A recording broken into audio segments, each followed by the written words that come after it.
नीमच जिले में DBL company द्वारा पेयजल लाइन डाली जा रही है। गुरुवार को नीमच जिले के कुकड़ेश्वर नगर में पाइपलाइन डाली जा रही थी। इस दौरान एक बड़ा हादसा होते हुए टला है। दरअसल कुकड़ेश्वर नगर में मनासा रोड स्थित पुल के यहाँ पाइपलाइन डाली जा रही थी। तभी एक कंपनी का व्यक्ति वेल्डिंग का कार्य कर रहा था।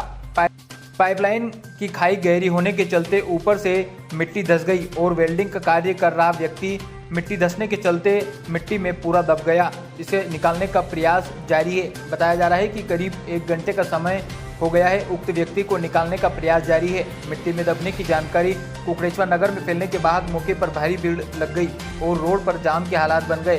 फिलहाल उक्त व्यक्ति को आधे से ज़्यादा शरीर तक मिट्टी को हटा लिया गया है और उसे निकालने का प्रयास जारी है और वह व्यक्ति ठीक भी बताया जा रहा है।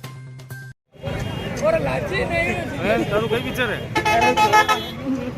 હે મુંડો મુંડો ગાડો રીગ્યો કતરો કતરો રીગ્યો હા પર બોલી તરી હાલ નજર તો ઇન જાણા લોકો કે આડનું આડું પડ્યું હા ધારો